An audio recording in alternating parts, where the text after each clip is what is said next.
how are we going to do that? So, three. Sino malakas ang boses? Ako po. Dito ka. Hindi ko na malakas ang boses. Okay. Step number 1. You think? Okay. Number 1, the apex should be at the back. Okay, sige. Okay, top of the head. So, where is the top of the head? Holding back. So, ito yan. So, ibig sabihin, this is the injured area. Okay, injured body part. So, this shall be the one to be covered with triangular bandage. Okay, so what shall we do? Number 1, the apex should be at the back of the head. Apex. Where is the apex? So, this is the apex. Apex should be at the back of the head. So, where is the back of the head? So, this one.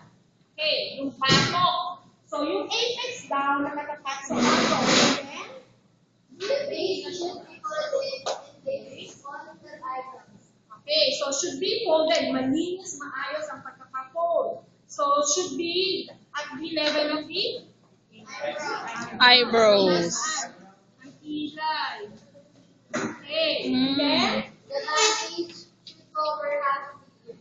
bandage should cover half of the ear. And then, Take the ends and crisscross them at the back of the head. okay, take the ends at the back, crisscross, and then Do not knot the ends yet. do not knot the ends yet, and then Bring the ends forward okay, and towards square knot them on the middle of the hook. okay, so you have there the fold, okay, so doing your square knot, so you see left over right, right over left, okay, then you have the square knot, so kailangan makikita yung square knot that is too loose, okay, and then Then keep the loose end. okay, so ibig sabihin, okay, Tago. insert the end.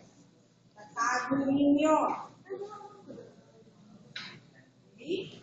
Kailangan malinis, maayos, and black. And then, Fold and tuck in the apex at the crisscross end point of the ends. okay.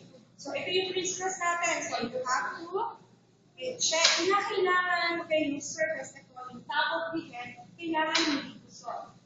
Okay? So, sabi natin, it's not repeated. Diba?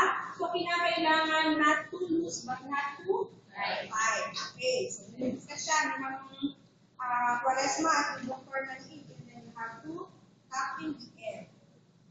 Okay, the apex. Okay? So, stand up and show them. Oh my God. Ayan. Medyo hihilangan kapag medyo loose yung ano. Ayan. And Pwede na kung every